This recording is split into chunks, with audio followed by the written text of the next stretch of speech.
Hello to all the comic fans, Marvel geeks, and all the nerds in between. Welcome to another episode of the Vigilante Vibes podcast, where we talk all things Marvel along with other fandoms, but without the toxicity that's taken up way too much space in each and every fandom. I'm your host, Megan Nicole, and today I am joined by the person behind oh gosh, where did I go? Oh, I'm so sorry. I have to start that over. I'm your host, Meg. I have like three different intros, and I read the wrong one. I'm your host, Megan Nicole, and we're here to have another episode of Elevating the Nerdy Voices of the Rainbow, where we lift up the voices of the LGBTQ plus communities. Today, joining me, the person behind Nonstop Nerd, I have David, and I'm very excited to talk to you. Hello, how are you today? So good. I'm so glad you're here. Happy to be here. Yeah, we've talked a little bit back and forth throughout the Facebook groups for a while. It's cool that we actually get to meet now. Yes, it's really nice to finally meet you outside of like Facebook comments. Yeah. Facebook comments are great, but like, you know, it's not the same. Right. Why don't you tell our listeners a little bit about you? All right, well, like you said, I'm David. I run Nonstop Nerd. It's a blog that I've been running for like 5 or 6 years now. That I talk about anything under the nerd culture umbrella, whether it be video games, movies, comic books, tabletop games, you name it. Anything from just my own opinions or just making fun lists, like, I don't know, some of the coolest things in Star Wars, or just movie reviews, video game reviews, just whatever is on my mind.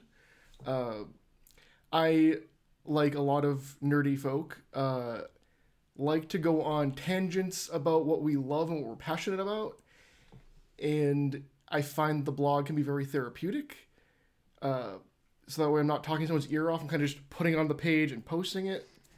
I am a writer in many sense of the word, where the blog is what I write mostly, but I am working on my first novel currently.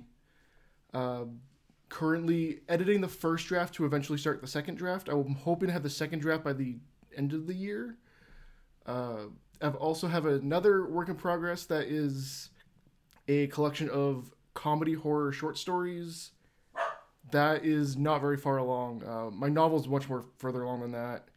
And I also write for because I'm in Buffalo, New York. I write for a local online magazine called Buffalo Rising, where I have a column called Nerd Scene, where I write about local conventions, gaming stores, comic shops, and anything that's kind of nerdy in Buffalo, New York. You're a busy guy. Oh my gosh. Yes, because then I also have a day job and, hobbies like playing the video games and watching the movies. Oh my gosh. How do you fit all of that in? And on top of creating your own novel? Yeah, just busy. So I like multitasking. That's very fair. I like what you said about it being therapeutic to do your blog, because I totally get that. I think that's why a lot of us do this. But what are some of the things you like to put on your blog? You said lists. You like things you're passionate about. What are you passionate about? This might be a long answer. Some of the things that I love most in nerd culture, something that I just love in general, like DC Comics is one of the absolute biggest ones for me. That goes back to, when I was a little kid and my brother and I had Batman and Robin pajamas. He had Batman pajamas, I had Robin pajamas. And I grew up watching the DCAU. Those cartoons really helped shape me, I feel. Other big ones being Sonic the Hedgehog. That goes back to also being a kid with like the first Sonic Adventure game, kind of teaching me that a video game can have a much more in-depth story than just saving the world, just stopping the villain, just saving the princess. As much as I love, Mario, etc., Sonic Adventure had 6 overlapping stories, all with like character growth, and I thought that was really interesting. I feel like that really got me to latch on to that series, and now it makes me so happy that I feel like this is an amazing time to be a Sonic fan with the movies, the games coming out, Lego sets. There are tabletop games of it now. Like, there's a lot of cool stuff. The comics, the IDW comics, I've only read the first collection so far, and they're incredible. Uh, Other big one, Teenage Mutant Ninja Turtles, is something that I will always sit in front of the TV for, play the video games of, go to the theater for. Uh, a variety of video games being Crash Bandicoot, Jack and Daxter, a lot of mascots, Sly Cooper, etc. Things like that. So all these things that I really love uh, end up showing up in my blog a lot. I'm a big movie fan in general. My original career goal was I wanted to be a filmmaker. That has kind of changed into focusing on writing and being an author, because the more I hear about filmmaking and just, oh, the studio rejected the script that I spent 5 years writing.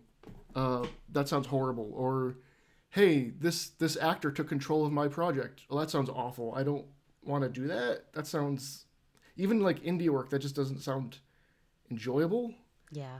This way I can just write the book the way I want, and I plan on self-publishing, so I don't have to deal with a publisher taking control of anything. I can just write it, and people can read it. And sure, I'm not going to be some millionaire author. That's fine. I just want to get the art out there. I just want to get the story out there. Because I spend so much of my time, so much of my life talking about pop culture, I kind of also want to like create it and be a part of it. Yeah.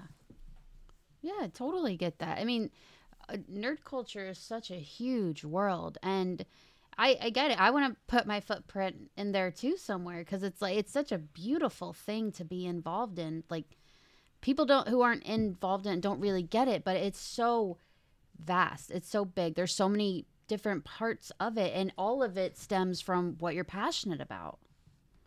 Absolutely. I think that part of that too, with what we're passionate about, I think that comes from a connection to it, or you feel safer in it than you might in the real world, whether it be work or school or what have you. Uh, I was always, a much quieter kid growing up. And eventually I realized I was like a pansexual, panromantic man. And, afraid to tell people certain things, afraid to tell people about myself, or, I was picked on. I mean, my main bullies were like my own siblings, my own family, but let's not jump into that. But when, I'm the butt of jokes or what have you, I feel like I can be safer sitting down and playing Crash Bandicoot or watching Power Rangers. And because of that, I form this connection with that more than people sometimes, And I feel like other people are the same way. And talking about, the latest Marvel movie or what have you, I feel like brings that level of comfort that we all need. Yeah, I agree. So you said you're a pansexual man. Yes. Could you kind of tell me what that means? Because I'm a straight woman. This is all so new to me, so I'm just trying to learn as well. Yes. So the root word pan technically means all. Mm-hmm. And when I was, kind of figuring out my own identity, for a while I kind of thought of myself as being bisexual. But then eventually I was kind of thinking like bi means two, and that doesn't feel right, where I do have attraction to other genders as well. So originally I was thinking of myself as pansexual because, I'm attracted to anyone of any gender. But people have, there's kind of a discussion within the LGBT community about, hey, maybe that's somewhat bi erasure, because bisexual doesn't necessarily mean two genders strictly. It means two or more genders. Pansexual is more the attraction regardless of gender. And after learning the real meaning of pansexual, I'm like, no, I am still that, because that also feels very correct. To me, someone's gender is like caring about someone's gender in terms of like finding a partner is like caring about eye color or hair color or height. Like, sure, you might have like that preference, but if you find your person and they're like a different eye color than you usually like, is that really a big deal? Okay. Wow. Like, I don't know, like gender just isn't at all an important detail for me. I care more about someone's heart and mind. I care more about intelligence and humor and common interests. I think that's pretty fair. I mean, that's really interesting. I can imagine that's hard to kind of figure out because there's a lot of things in the LGBTQ communities that if I saw myself in that position, I would be like, how would I even like know? Like asexuality. Like I look at it, I'm like, what if I think I'm just really picky? What if I don't know? I feel like you have to really be in really good terms with yourself to come to that, not that label, but to know what you are. Yes. Yeah, honestly, it was kind of a long journey for me, and it could be longer for other people, and that's very okay. Mm-hmm. I grew up, I was born in 93, and growing up in like the 90s and early 2000s, you know, people used gay as a slang term for bad. Yeah. Oh, I don't like that shirt, that's gay. Like, so it was, you looked at it as a bad thing to not be straight. So like, I think like I forced, without even like realizing it, just subconsciously like forced myself to like only look at myself as straight, only look at women for people who I'm attracted to. And, it was something that I kind of couldn't fight myself with for too long, where eventually I would have like crushes on other boys. And I would look back at like other friendships I had when I was even younger, thinking like, oh, I don't think that was just a friendship. I think that was like a legit crush on this boy. And I, was not in a situation at home where I felt like I could tell anyone for a long time. And I kind of just, something I just kept to myself. And I kind of, was wondering different things about myself. Like, oh, like, is it just physical attraction versus romantic attraction? Eventually, I'd realize that it's everything. But eventually, like in high school, had found out, like, because of other people and their experiences, that like, hey, like other people who are in my circle are very accepting of this. Very slowly, like very, very slowly, it came out like, oh, I think I'm bisexual. I told them like, hey, maybe it is just physical attraction. I don't know. My attraction toward women is much stronger, but part of that goes into, again, maybe I wasn't allowing myself to just feel attraction openly to other people because of this negative stigma that I was taught as a kid. And, even if it is just physical attraction to some people and romantic to others, that is also okay. Everyone feels attraction differently. It's a very wide spectrum. But then when I kind of like started letting myself just feel attraction, I started really like, oh, I have a romantic crush on this person. I want to date this person. I'm physically attracted to this person. And then like I've noticed like I'm pickier in some areas, like masculine presenting people I'm a little pickier with, but that doesn't mean I'm not attracted to more masculine people. There's exceptions for everything. Like I don't use like with not being attracted to people who are very masculine. I don't usually like people with beards. There's definitely been exceptions to that. Do you think that's because you have a beard? That went back to long before I had one. Oh, okay. I was always curious about that because I don't know. It's so I like see a gay couple together, and I'm like, I like when there's differing personalities together. I think that's really cute. So when I see two guys with a beard, I'm like, ah, damn it, you guys could just like break off and make these other. I don't know. Yeah, no, like I think it. I mean, like, it is just personal preference because like everyone has preferences. Of course. But also, I wonder if that goes back to me just telling myself, no, I need to only be attracted to women or people who are female presenting. But again, as I've aged, I've kind of just opened myself up to, hey, like maybe look at this person as more as like who they are rather than the beard or their eye color or their gender. And yeah, again, the preferences still exist, but none of it really matters as much. Like I'm married to a woman. I'm in a very straight passing relationship. Mm-hmm. but and I, you know, only ever want to be with my wife. I love her to death. Yeah. But that doesn't make me not a pansexual man.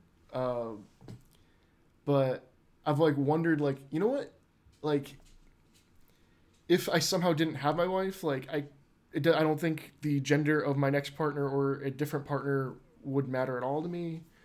I've been on dates and I've dated men. I've dated trans people. It obviously just didn't work out for one reason or another because I'm with my wife and I'm happy with my wife. But yeah, just I think it just yeah, kind of went on a little bit of a rant, but kind of just to say that I feel like I'm somewhat more attracted to people who are female presenting, but I could definitely still see myself with someone who is very masculine and very manly. Uh, it just, for whatever reason, my brain is like, yeah, you're very. My brain just tells me you're very open to a variety of people who are female presenting, whether it be like body weight or body shape, different faces, etc. And that doesn't matter. Where like with men or masculine presenting people, I'm a little pickier, but I feel like it doesn't really matter in the long run compared to who they are as a person. Well, thank you for explaining that. You made it make a lot of sense. We all have preferences. You like what you like, but Yeah. so in all of the nerd cultures, have you seen any kind of representation that you feel best portrays being a pansexual man? Um, there's not tons from what I've experienced or seen or read. I think the biggest example for a pansexual man in media is Deadpool. Oh yeah. He is canonically a pansexual man. Um, I haven't read tons or any of the Deadpool comics, from being honest. So I don't know tons about his relationship history. I know that he is or has been in love with Death, which is just awesome. Yeah. And obviously there's the Deadpool movies, which I love. And assuming he's pansexual in the movies, he hasn't said one way or the other. Uh, he is with Vanessa, or spoilers for Deadpool and Wolverine. They're kind of they have a rocky relationship right now, Yeah. and I'm happy to see that he is with Vanessa, regardless of the partner's gender, because I feel like they work so well as a couple, and I find myself really fighting for them to stay together. Yeah. But it is also really cool to see a pansexual man in a straight passing relationship in media like Deadpool, because in a lot of media they have, oh, this person is not straight, therefore they're with someone of the same gender, which is also super valid. But I'm in a straight marriage to a woman who I love to death, but that doesn't make me any less pansexual. Same thing with Deadpool. I do wish that somewhere in the movies that they would kind of like mention it, just to like confirm, like, no, this is what this is, but obviously do so organically. Mm-hmm. Brought up a guy he dated in high school or something, I don't know, but that'd be kind of cool. Any other example isn't explicitly pansexual, but just LGBT, open for interpretation in general. A big example for that is Steven Universe. I don't know if you're familiar. Yeah, I know a little bit. It's probably one of my favorite shows, where people, like the characters, just talk about love and who they love, and there's several couples who are same-sex couples. They're also like aliens made out of light, but so gender's very very not important in that respect. But Yeah. for the sake of the characters, they are very clearly like women date, like in relationship with other women, but then they talk about men they're in love with, and they never explicitly talk about sexuality. They just talk about love and who they're in love with and what they love and the relationships that they have, and we see them talk about what makes their relationships work, and and they never bring up gender, they never bring up their like sexuality. They just talk about like the feeling of love, and that's really what's important at the end of the day, I feel, is just love and happiness and comfort. And Steven Universe is like the perfect representation of that, I feel. Another one that was kind of touched on in the Marvel universe was Loki. He's a pansexual Yes. man, and it was mentioned in the first season of Loki, but it was more they kind of left it open for interpretation if he's bisexual, if he's pansexual, because he just kind of Yeah. dropped a little bit. Yeah, see, that's a good one too. He kind of just seems like, hey, whoever, Yeah. Uh, I think it's perfect that he's clearly in love with. I only seen season one, and I saw it when it first came out. What's her name? Sylvie? Sylvie, because that's himself, and I Yeah. think Loki being in love with himself is perfect. It's very on brand for the character, but clearly, gender is not something that he cares about in a partner. Again, going back to like, you're straight, but like, how much do you care about the eye color of your partner? You might really like blue eyes, but if you found someone that you're in love with who has brown eyes, does it matter? Yeah, it's not a deal breaker. And that's how I look at gender, really. Like, it's just this very minor detail. That doesn't take away from who they are as a person. Mm-hmm. That's really cool. Like, as a straight woman, it's hard to relate to that because I just like men. I like the things that come on men. I just like the package men. So I can't imagine, like, Very looking at... understandable. Yeah, you get it. I can't imagine looking at a woman and being like, yes. But there are some women that make me think, like, I could probably give it a go. I could probably try it just to see it. Yeah, and I mean, that's part of the spectrum, too. Like, I know people who, you know, are gay and they consider themselves very gay, but then they've had, like, one relationship where they were with someone who was opposite gender or vice versa. Like, oh, no, I'm very straight. But then they had that one relationship that was someone who was the same gender as them.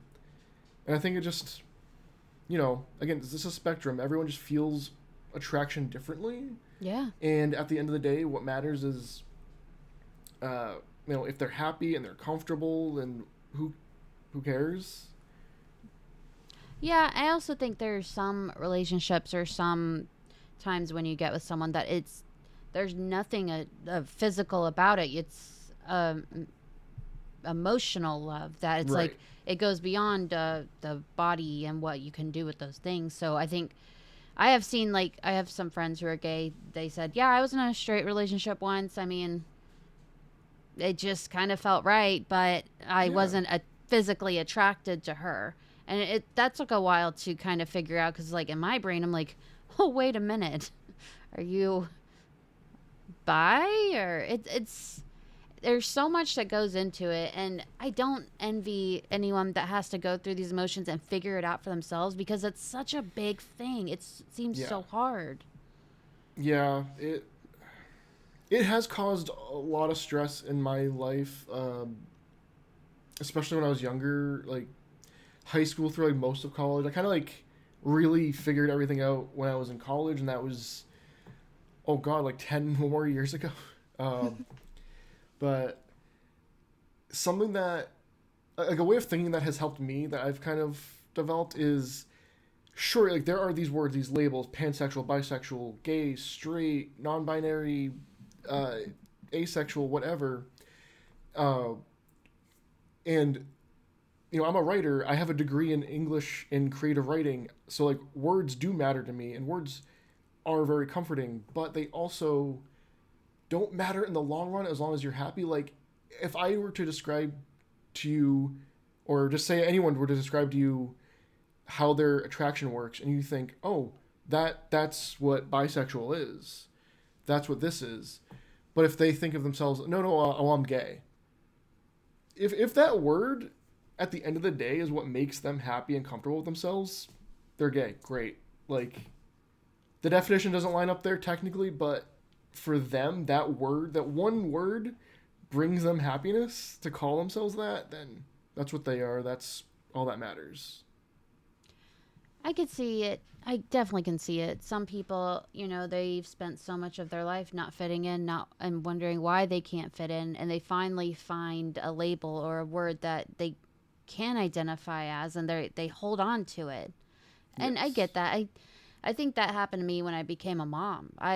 As soon as I did, I was like, I'm a mom, I'm a mother. And I held on to that word because it's like, that's mine, that's who I am. Yeah, I mean that. I think that's one of the reasons why people, regardless of sexual orientation or gender or what have you, hold on to the word of like nerd. Yeah. Like I write a blog called Nonstop Nerd, and I write about nerd culture, and you can only see parts of my office around me, but like nerdy posters and decor, and I have nerdy tattoos, and I just love anything that's nerdy, and I think part of that is just finding this word or this community that makes us feel comfortable with life and just the world around us. Yeah, I definitely get that about the word nerd. I think we're all kind of like at one point all of this stuff we are passionate about was so taboo. It was like it was just not the thing Yes. to do. And now it's like being a nerd is cool and like I like that. I like that it's becoming more mainstream so that younger people can love this stuff without the fear Yeah. of being judged. So, I think it's great that people want to cling on to the word nerd.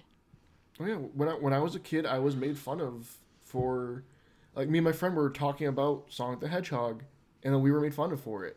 I remember freshman year of high school, I was reading the first comic I ever read, which was a comic that I bought from my friend for Johnny the Homicidal Maniac. Was created by Jonan Vasquez, who made Invader Zim. And Oh, that's what got me to read it. It's because, I love Invader Zim. I grew up with Invader Zim. Let me read this comic. And I would like read it in homeroom, and there's a lot of dark humor in it. So I would read it and I would laugh, and I would hear like several rows down at some other desk, like a couple of girls like, look at this guy like read the comic for a bit and laugh at himself, and I'm like, all right, whatever. Like, let me read this comic and be happy. So like now that it's cool to be reading those comics, to be watching these movies, to be playing these video games, it is nice that people can do that without explicitly being made fun of for that. Kids are now growing up with video games and superhero movies being the norm, yeah. and that's excellent. I do see, like, for whatever reason, that's created the idea of it being cool has created a level of toxicity within their community, which it should not have, Yeah. because people are want to gatekeep, and they want to claim it as their own. Like, oh, you suddenly like Fantastic Four because the movie's coming up. But I grew up reading this. You can't take that from me. But they need to realize like no one's taking that from you. Yeah. More people are just It, enjoying it, and that's okay. well, it's like if someone said, "Oh, you relate to Deadpool because he's pansexual, but you haven't read the comics, so how can you even relate to him?" It's like, okay, well, wait. Who cares? Right. Like Uh, Deadpool's also in movies and video he was games and in animated series he yeah, guest starred in. It's like if you're a fan of the character, you're a fan of the stories, then you're a fan just as much as a comic reader. I'm a comic reader, yeah, but like you and I are both equal Deadpool fans. That's fair. That's what it yeah, should be. yeah. Like probably the number one character that like I would be like is like my character like is Batman. You can see the Batcave sign above my door. I have been looking at that. Yeah. my wife made that for me actually. Oh, really? That's so Yeah, good. and like my first tattoo is the bat symbol, and I love Batman the animated series. I love the Batman Arkham video games. I love the Michael Keaton to George Clooney movies. I love the Christian Bale movies. This and that. And there are people who have only seen the Christian Bale movies, or they've only played the Arkham games, and they love Batman for that, but they haven't seen Batman the animated series. They haven't read the comics. That's okay. They love the character. It's fine. The character exists in just about every form of media. So like to love Batman because of the video games without reading the comics is fine. Like just because I've read the comics doesn't mean that I'm a bigger fan than someone else. Yeah. I don't know why there's this competition between nerds, like who's Yeah. read for so long, who likes the most, who knows the most. It's like, who cares? If someone doesn't know, that's a great time to say, there are these comics that you can learn more about them if you're that big a fan. Right. just to broaden what you know about him. It's not, you don't know anything about him. You haven't read the comics. First of all, I've read the comics. I still don't know anything about him. Comics are weird. Comics change. Yeah. They have the whole universe thing. Like, relax. You're not. Oh yeah. You're just wild. Oh yeah. Like I read DC Comics, and you know, like they bring up a character, and I'm like, who is this? And I like immediately bring up my phone, go to like fandom wiki. I'm like, oh, this character's from the 30s. Never heard of him. Okay. Yeah. Like in the. No, go Sorry, ahead. go on. No, please. Say the current run of Justice League Unlimited in the comics, a character who plays a major role is Dr. Occult. I've never heard of Dr. Occult. I looked him up. It turns out he's actually the oldest recurring DC character. Wow. Before Batman, before Superman. And I was like, wow, I only learned that in 2025. Yeah. And I've been a DC fan since I was like in preschool or kindergarten. Yeah. Well, it's like with White Tiger and Daredevil Born Again. I've known of White Tiger. I know of Ava, the daughter of Hector. I've known that, but I didn't know that he was the first Latino superhero. I found that out like 2 months ago. I had no idea. Yeah, would have never guessed. Yeah. I know about the only White Tiger I know about is just in the Marvel Snap card game. That's my knowledge of the character. And I see it a lot with Marvel Rivals being, I don't know if you've played it or seen it played or heard of it, but that's been a really big part of the gaming community lately. I think it's a great game. I have a lot of fun with it. It's a very addicting game. I see a lot of people, a lot of videos of cosplayers, etc. Someone's interviewing a cosplayer and they're like, oh, I'm Squirrel Girl from Marvel Rivals. And they're clearly like the version of Squirrel Girl from Marvel Rivals. Yeah. And a lot of comments is, well, she's not just from Marvel Rivals. She's from this and that. And I'm like, maybe this is their introduction to the character and they fell in love with the character from this game. Why is that a bad thing? Like there's a lot of people, and I'm willing to say potentially most people nowadays who are familiar with Marvel because of the MCU. Yeah. That only started in like 2010-ish era. Like, Marvel existed a long time before that. Yeah, it's true. And plus, Marvel Rivals, their suits look so good. They do. Why would you not want to cosplay as that look? The character designs in that game are excellent. Are fantastic. And I've played the game. If I've ever been on your team, you'll know me because I'm the one that keeps getting killed by Jeff the Land Shark. So, sorry, guys. Oh, so everyone. Yeah. Well, it's like you see everyone like Spider-Man coming in. You see like Venom doing his thing. And then there's me. I'm like, usually I'm the Punisher. And I'm just, Spider-Man killed me the other day. And I was like, man, fuck this game. I don't care anymore. I was so mad. I'm just one of the many Penny Parkers leaving landmines for enemies to step on. Well, that's They love stepping on my landmines. And that's okay. You're adding to the team. That's fine. Yes. I do like when one of these big games come out. I'm not a gamer by anywhere. I will play Mario and I'll play Marvel Rivals. That's all I got in me. But I do like when these games come out and there's this buzz, this excitement going on. Like, do you remember when Pokemon Go came out? Yes, that was one of the best summers ever. I swear, like, we were living. I remember when it first dropped that weekend, everyone was out. Everyone was having a fun time. Everyone was just vibing. Everyone was chilling. If we all showed up at the same park, we knew why. We knew we were there to fight that Gyarados. Yeah. Yeah. That united humanity for like a couple months. It did. That was like the last chance we had at World Peace. Yeah. I want that to happen again. I want something like that to happen again. Because that was just, it was like all these people who had nothing to do with each other. We all were like, so like, who was your starter? Like we just kind of all chilled. It was fantastic. Oh yeah, I remember that. I remember, hanging out with like current friends to play like Pokemon Go. And then we'd be like going to a college campus or a park.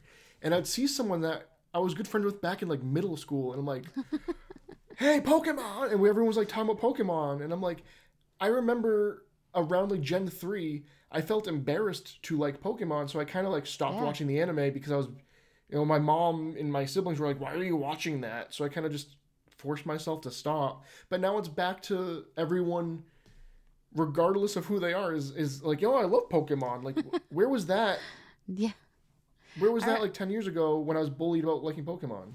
100%. I remember when Pokemon Go dropped, me and my best friend, we would go out, we would stay out all hours of the night looking for gyms, looking for everything. And I remember like it was such a big deal. Cops were like, they'd be like, "What are you guys doing?"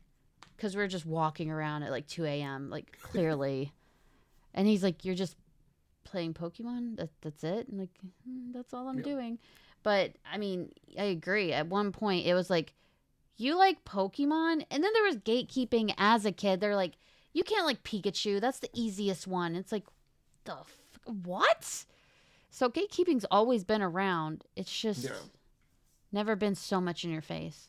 Right. Yeah, there was once, uh, also in middle school, I was wearing a Nintendo hoodie. It was just a plain red hoodie with the word Nintendo on it, like the Nintendo logo with like the oval.